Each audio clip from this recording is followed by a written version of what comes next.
At my birthday lunch, my granddaughter leaned in and said, "You've done nothing worth remembering." I didn't argue. But now every room she walks into remembers me first. The words hung in the air between us, sharp and cutting. Charlotte's blue eyes, so like her father's, didn't even blink as she delivered this verdict on my life. Around us, the cheerful chatter of my birthday celebration continued, oblivious to how thoroughly I'd just been dismissed. "Grandma, are you going to cut the cake?" My youngest daughter, Patricia, called from across the table, her voice artificially bright. She'd spent the morning arranging this gathering at the Golden Oak restaurant. My favorite, she'd insisted, though I couldn't. Recall ever mentioning it before? I nodded, forcing my hands to remain steady as I picked up the knife. 68 years of living, and here I was, being erased by my own flesh and blood. "Make a wish," someone called. I looked up at my family gathered around the table, my 5 children with their spouses, grandchildren on their phones, a few cousins who lived nearby, all here out of obligation, checking off the box of celebrated mom's birthday before returning to lives where I existed only on the periphery. I closed my eyes, knife poised above the cake. What does one wish for when they've been told they're forgettable? As I cut into the spongy surface, memories flashed unbidden. Standing in our old kitchen at midnight, kneading bread dough while grating papers, moving furniture alone to make way for Michael's hospital bed after his accident. Before we continue, comment where you're watching from and subscribe to the channel. We'd love to see how far our stories are reaching. Planting vegetables in dark, rich soil to stretch our budget when Richard was laid off. Keeping the electricity on and the children fed for 23 years after Joseph's heart gave out, leaving me a widow at 40. Nothing worth remembering. Handed out slices of cake with a practiced smile, the kind I'd perfected through decades of putting others before myself. Charlotte accepted hers without looking at me, attention already captured by her phone. "You've outdone yourself again, Mom." Richard, my eldest, squeezed my shoulder briefly. Always the perfect hostess. Was that all I was to them? A hostess? A convenience? The emergency babysitter? The holiday meal preparer? I suddenly felt every one of my 68 years crushing down on me. "Are you feeling all right, Grandma?" This from Elizabeth, Richard's wife, her tone suggesting she was hoping for an early end to the obligation. "Just tired," I said. "It's been a lovely celebration." 2 hours later, I stood on my front porch, watching the last car pull away. Not one of them had helped clear the gifts, mostly bath sets and generic scarves, from the restaurant table. Not one had offered to drive me home, though 3 of them passed right by my street on their way.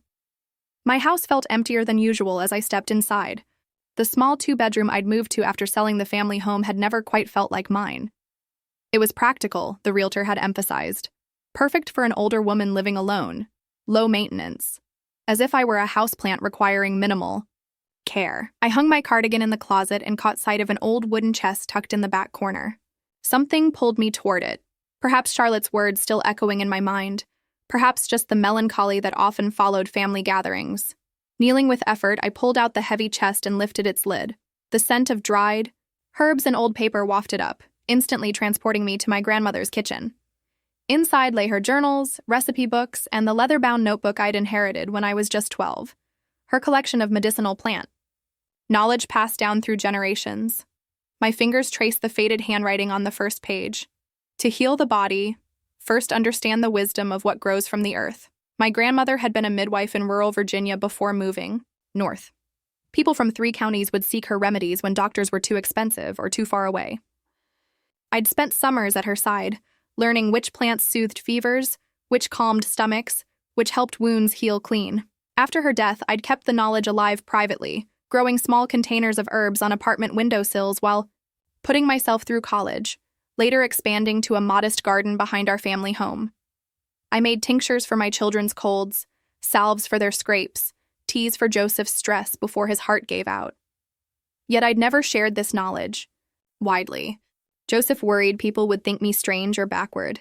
Later, with 5 children to raise alone, there was never time. When the children grew older, they'd roll their eyes at my country remedies, preferring the convenience of store-bought medications. I turned the pages slowly, remembering the vibrant illustrations my grandmother had painstakingly created for each plant. Echinacea for immunity, comfrey for healing, valerian for sleep. Carefully preserved seeds were tucked into small envelopes between certain pages. Outside my window, the small patch of yard that came with the house sat empty and neglected. Just grass and a few struggling hydrangeas the previous owner had planted. Charlotte's words echoed again. You've done nothing worth remembering. Perhaps she was right. Perhaps I had allowed the most valuable parts of myself to remain hidden, buried like seeds waiting for the right season to emerge. I closed the notebook and stood, my knees protesting. Through the window, I could see the empty yard in the fading evening light. It wasn't much, but it was soil. And soil, my grandmother always said, contained all the possibility in the world. Tomorrow, I decided, I would begin to dig. The morning. After my birthday, I woke with purpose. For the first time in years, I didn't start my day thinking about my children's needs or my grandchildren's activities. I thought about soil. I dressed in my oldest clothes and headed to the small shed behind my house. Inside, I found the basic gardening tools I'd brought from my old home but barely used since moving. The spade felt right in my hands, familiar and solid. When I stepped into my backyard, the rising sun cast long shadows across the patchy grass. It wasn't much, just a rectangular plot bordered by a wooden fence. But it was mine. With methodical movements, I began to dig up a corner near the kitchen window, my muscles remembering the rhythm despite the years. Mrs. Henry, what on earth are you doing? My neighbor, Helen Peterson, peered over the fence, coffee mug in hand, her face a mix of concern and curiosity. Starting a garden, I replied, not stopping my work. At your age? Wouldn't it be easier to join the community garden downtown? They have raised beds that are much easier on the back. I smiled thinly. I prefer my own space. Helen looked unconvinced, but nodded. Well, don't overdo it. Your son Richard mentioned you've been forgetful lately. My spade bit deeper into the earth. Of course Richard would say that. Last month, I'd missed one lunch date with him. The first time in years I'd ever forgotten anything. And suddenly I was being monitored for cognitive decline. I'm perfectly fine, Helen. Just enjoying my retirement. After she left, I worked until sweat dampened my shirt, clearing a plot about 8 feet square. My back ached, but the pain felt honest, earned. I hadn't pushed my body like this in years.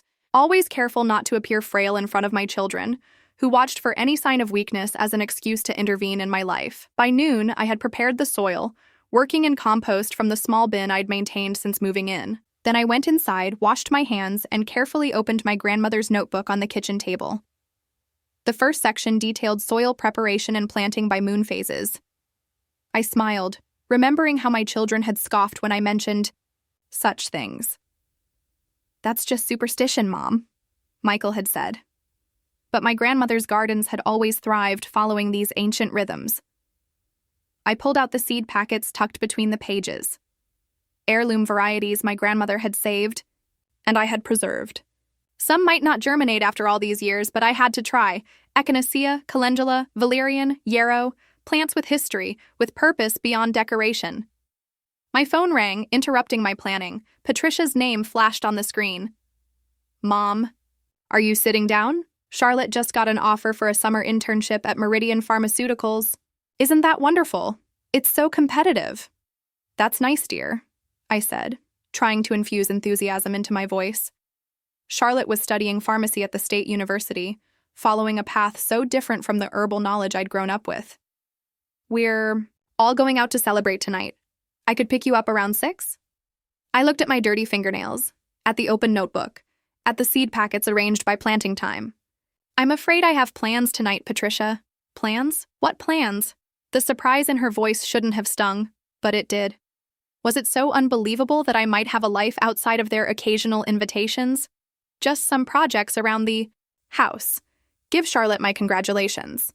After hanging up, I returned to my planning with renewed determination. If I started seeds indoors now, they'd be ready to transplant in a few weeks. I gathered small containers from my recycling bin, yogurt cups and egg cartons, and punched drainage holes in the bottoms. As I worked, I found myself talking, aloud, explaining the process as if my grandmother were beside me, as if I were passing knowledge to someone who valued it. The seeds were tiny in my weathered hands, each one containing potential far greater than its size. By evening, I had 40. Seedlings started on my kitchen windowsill and a list of plants to purchase from the garden center. My muscles ached, but my mind felt clearer than it had in years. I had begun. For the next 3 weeks, I established a routine: mornings in the garden, expanding the beds and preparing the soil, afternoons researching and planning, rediscovering knowledge I'd set aside for too long. My grandmother's notebook became my constant companion, its margins filling with my own observations. My children called occasionally, mostly to check if I was doing okay living alone. I assured them I was fine, not mentioning the garden. Some knowledge needed protection while taking root.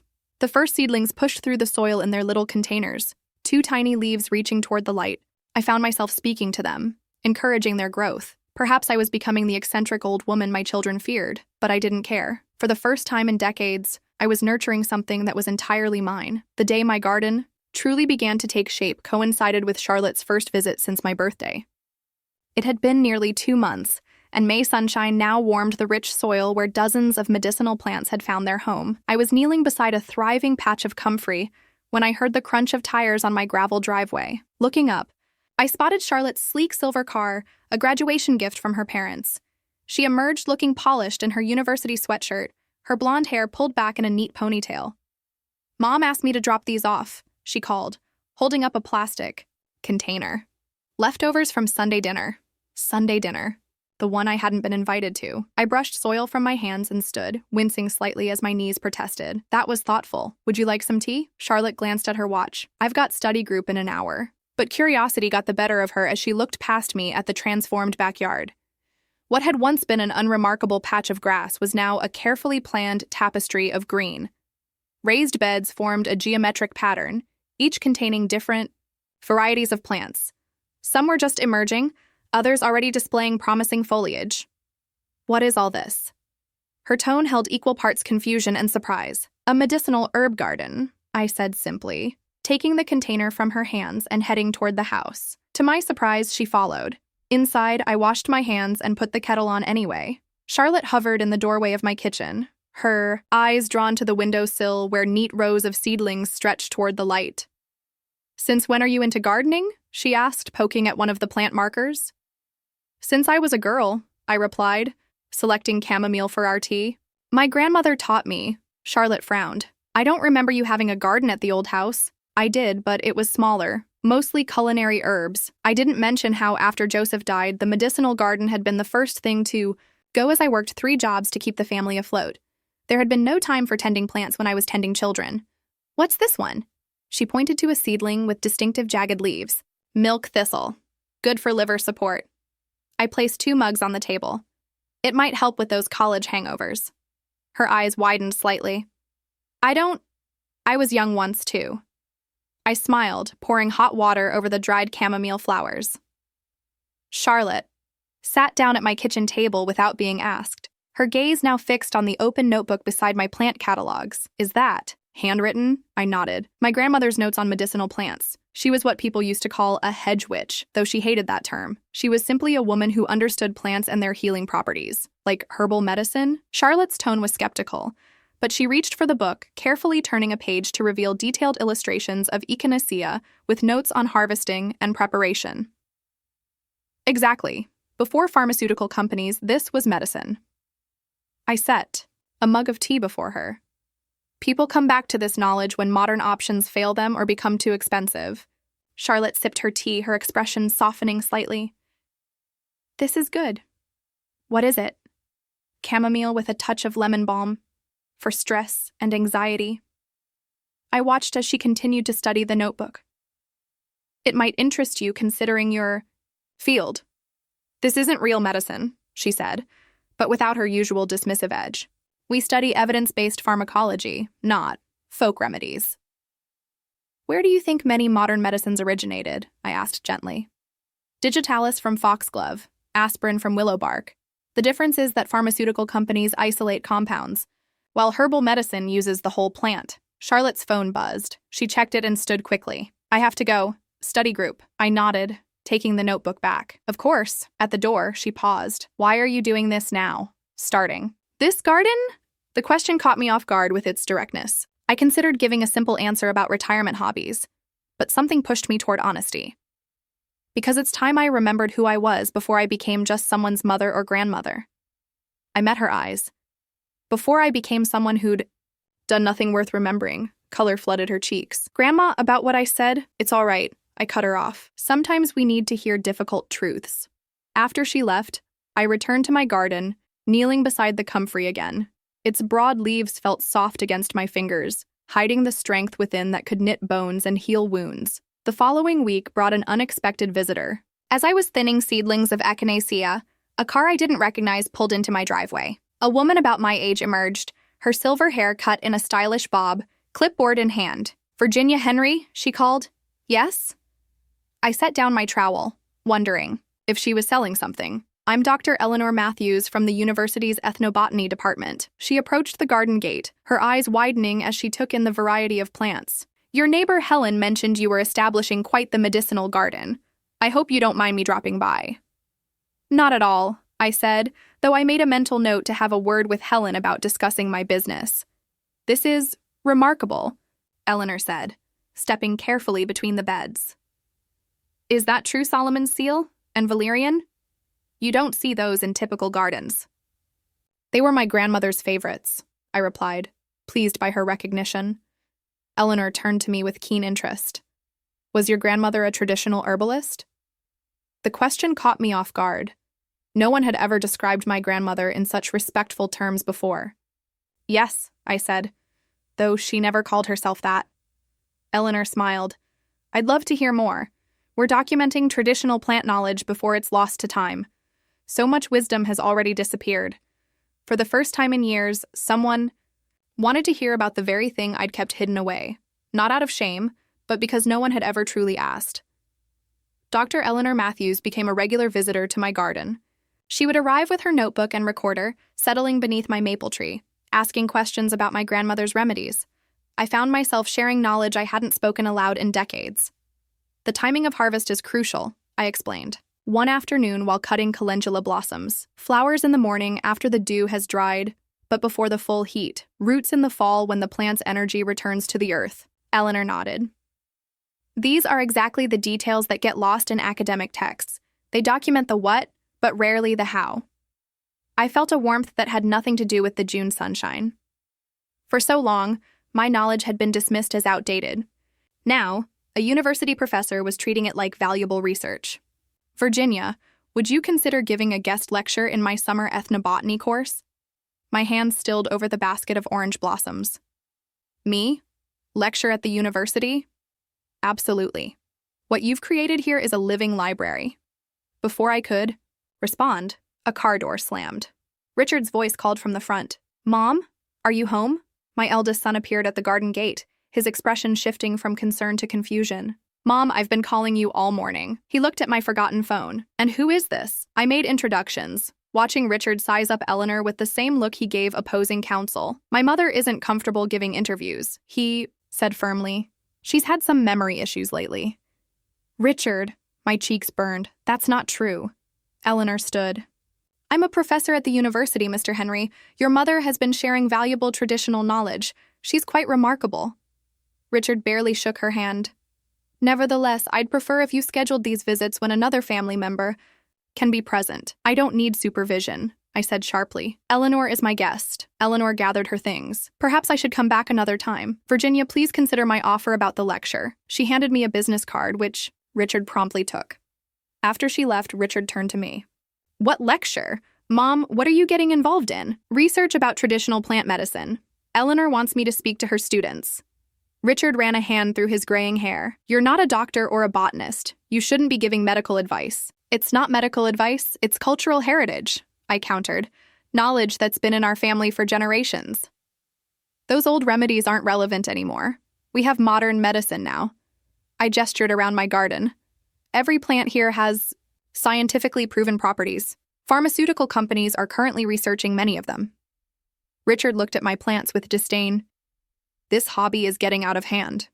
First, you're digging up your entire yard and now you want to lecture about folk medicine. It's not a hobby, Richard. It's part of who I am, who we are. Your great-grandmother delivered half the babies in her county. That was a different time," he said dismissively.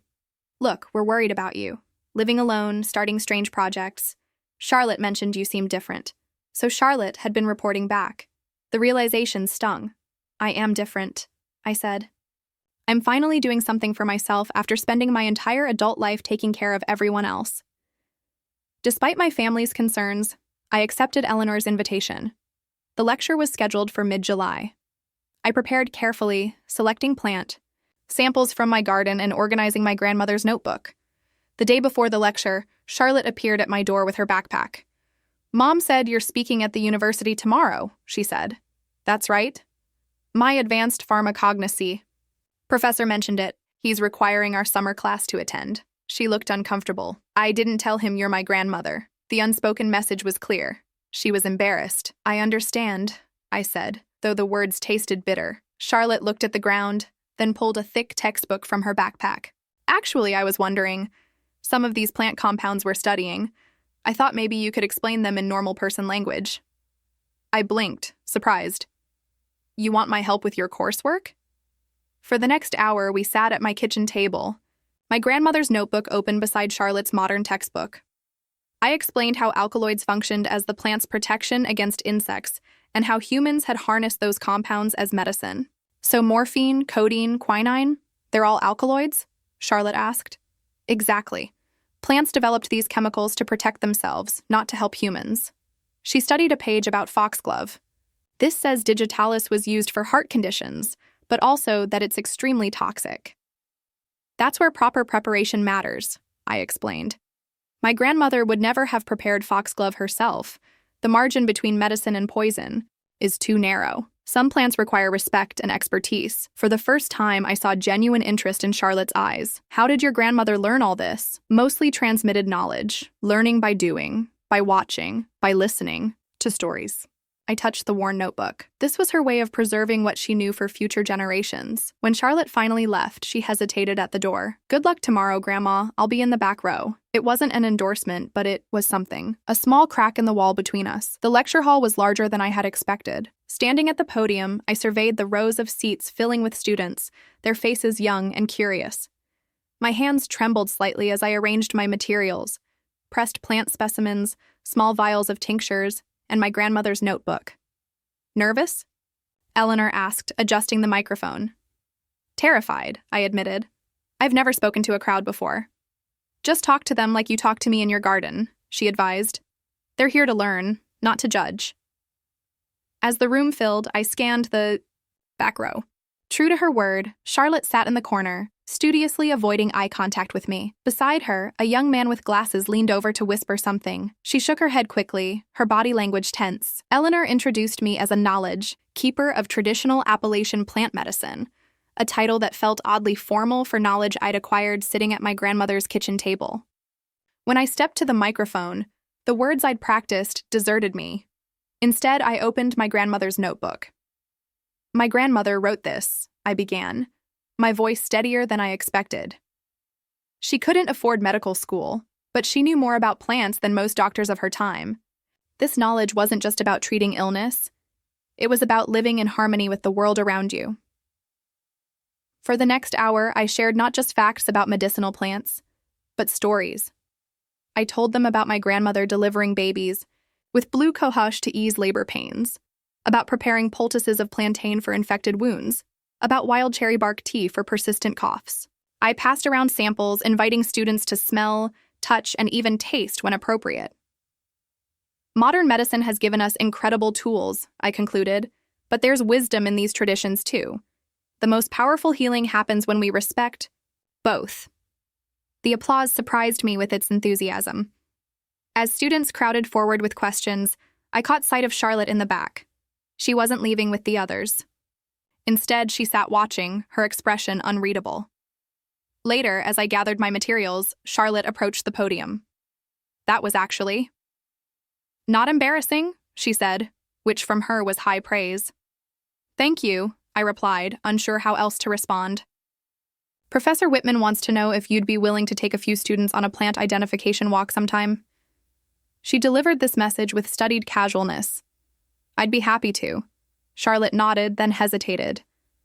Some of my classmates were impressed. They kept asking how you know all this stuff. Years of practice, I said, and good teachers. Could you? She paused, adjusting her backpack strap. Could you teach me some of it? Not for class or anything, just to know. Something warm bloomed in my chest. I'd like that very much. The following week, a letter arrived from the ethnobotany department. Inside was an official certificate naming me a community knowledge consultant and a modest honorarium check for my lecture. I sat at my kitchen table, staring at the university seal and my name printed beneath it, Virginia Henry, consultant. Not just a mother, not just a widow, not just an old woman with a garden. I was still holding the letter when Richard's car pulled into my driveway. He'd been calling daily since the lecture, his concern barely masking his disapproval. This time, he wasn't alone.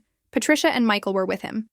"We need to talk, Mom," Richard said as they filed into my living room. The formal way they arranged themselves on my sofa reminded me of an intervention. "About what?" I asked, though I knew. "This plant medicine stuff has gone too far," Patricia began. "First the garden, then Eleanor, now you're lecturing at the university? People might think you're giving medical advice. I'm sharing cultural knowledge," I corrected. "There's a difference." Michael looked uncomfortable. "Mom, we're just worried about liability. What if someone tries something you suggest and gets hurt?" "I'm always clear about what's safe and what requires professional guidance," I said. "Just like my grandmother was." Richard leaned forward. "Mom, we've been patient with this hobby, but it's becoming an obsession. You've turned your entire yard into some kind of experimental garden. Your house is full of jars and plants. It's not normal." "Normal?" I felt a flicker of anger. "What's normal, Richard? Sitting alone watching TV until I die? Is that what you want for me?" "We want you to be safe," Patricia insisted. "These plants, some of them could be dangerous." I laughed without humor. "I've been working with these plants since before any of you were born. I'm not going to poison myself or anyone else." Richard exchanged glances with his siblings. "Mom, we've been talking. There's a nice retirement community across town. They have activities, medical staff on site." "No," I cut him off. "I'm not leaving my home or my garden." "It wouldn't have to be right away," Patricia said soothingly. "Just something to consider for the future." I looked at each of them in turn. These children I had raised, who now saw me as someone to be managed rather than respected. "I want you to listen carefully," I said, my voice calm but firm. "I am not senile. I am not incapable. I am doing something that brings me joy and purpose and that benefits others. For the first time since your father died, I feel like myself again. I will not give that up because it makes you uncomfortable." Michael shifted. "It's not that we're uncomfortable, Mom. It's just different. You've always been just Mom. I was Virginia long before I was your mother," I said softly. It's time I remembered that. They left without resolving anything, concern and frustration etched on their faces. I stood on my porch watching their cars disappear down the street, wondering when my choices had become something they felt entitled to control. The phone rang that evening as I was preparing dinner. It was Eleanor. "Virginia, something extraordinary has happened," she said, her voice animated. "Remember those old plant formulations you shared from your grandmother's notebook? Dr. Landry from the pharmacology department analyzed a few and found some unique compound interactions. He wants to meet with you." "With me? Why?" "Because these combinations show potential that individual extracts don't have. The way your grandmother combined certain plants created synergistic effects that modern pharmaceutical research is only beginning to explore." I sat down, my dinner forgotten. "What does that mean exactly?"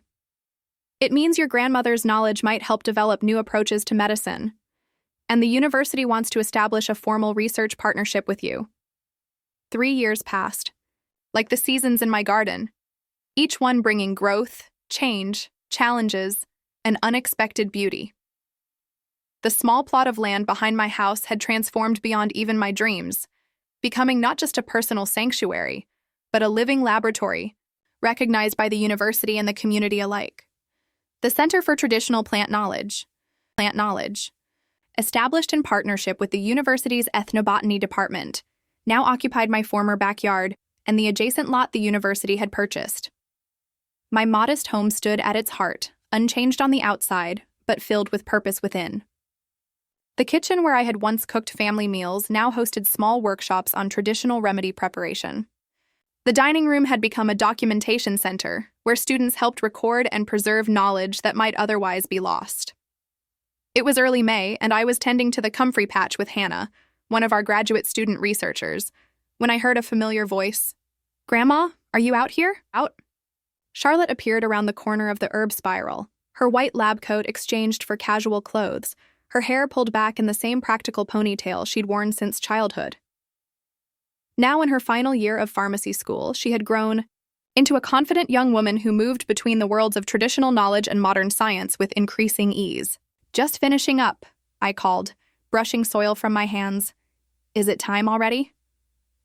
Today was the center's spring open house, an event that had grown each year as more people from the community discovered our work. Charlotte had been instrumental in organizing it, bridging the gap between academic interest and practical application. Almost. The caterers are setting up, and Dr. Landry is already here with the research posters. She knelt beside me, automatically reaching to help stake a sprawling comfrey plant. "How's your knee today?" "Better," I said. "That salve you modified is working wonders." Charlotte smiled, a flash of pride crossing her face. Her graduate project combined traditional remedies with modern delivery systems, finding ways to make ancient knowledge more effective using contemporary science. The comfrey and arnica salve she'd formulated for my arthritic knee was one of her success stories. "Have you seen the newspaper yet?" she asked, reaching into her bag. I shook my head, and she handed me the local paper folded to a feature article. "Traditional Knowledge Meets Modern Science: How Virginia Henry's Garden Changed Medical Research." Beside it was a photo of me in the garden, surrounded by students. "Third page feature," Charlotte said. "Not bad for someone who's done nothing worth remembering." Her words caught me off guard, a deliberate echo of that birthday lunch that now seemed a lifetime ago. But there was no bitterness in her voice, only a rueful acknowledgement of how wrong she had been. "Charlotte," I began, but she shook her head. "I was horrible to you," she said simply. "I was so caught up in proving myself through academic credentials that I couldn't see the value in what you knew." "You were young," I said, touching her hand. "We all have blind spots when we're young." She helped me to my feet, both of us turning to look at the thriving center around us. What had once been just my small garden now contained organized teaching beds, a small greenhouse, a community space for workshops, and carefully labeled paths where visitors could learn about plant medicine traditions. "Your parents still haven't visited," I noted, trying to keep my voice neutral. Charlotte sighed.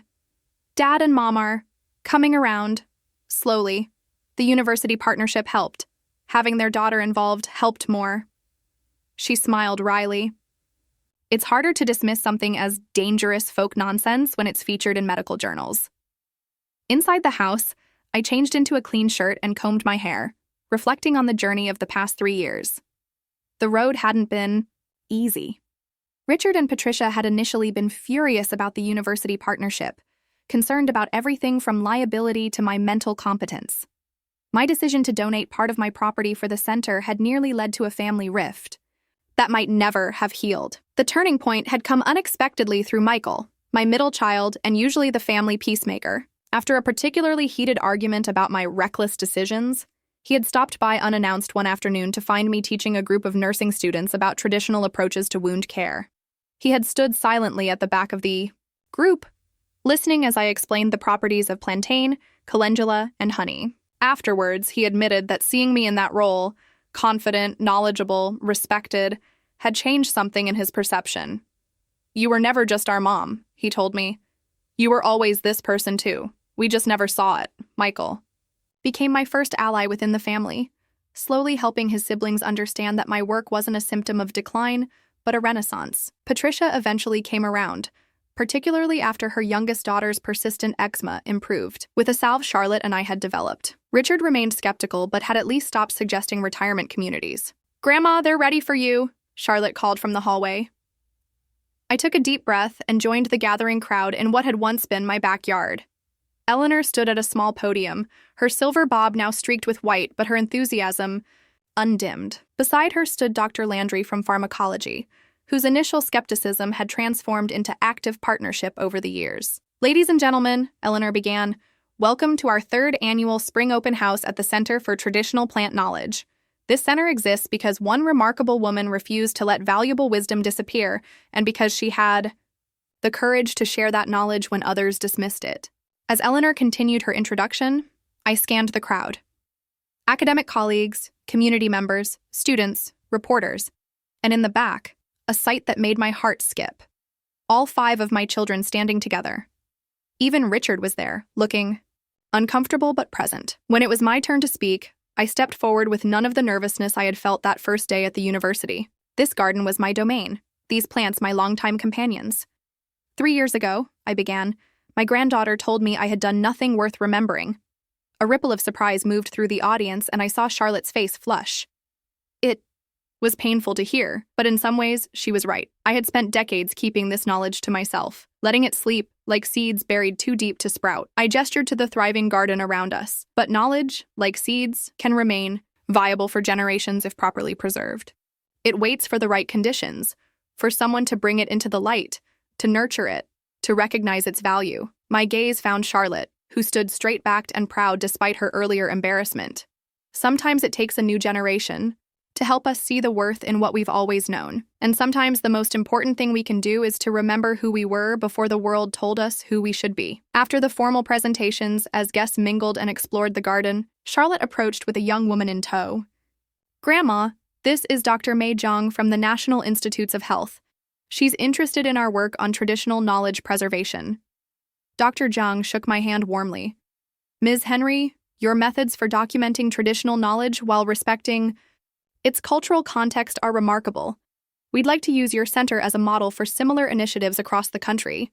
Later, as the event wound down, I found myself sitting on the bench beneath the old maple tree, watching as Charlotte led a small tour group through the medicinal herb section.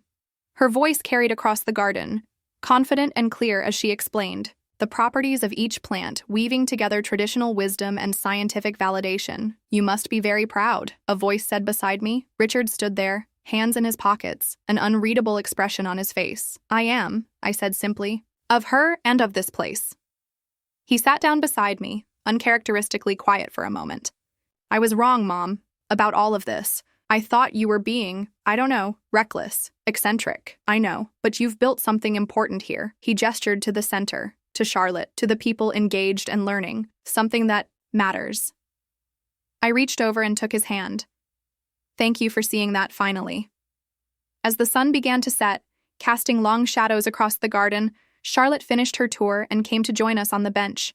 She sat on my other side, the 3 of us watching as the golden evening light illuminated the plants, the teaching spaces, the gathering areas. "Every room she walks into remembers me first," I said softly. "What?" Charlotte asked. I smiled, squeezing her hand. "Nothing important. Just remembering something." In the fading light, my garden stood as testament to what happens when knowledge is valued, when wisdom is shared, when a life once dismissed as forgettable becomes a legacy that will endure for generations to come.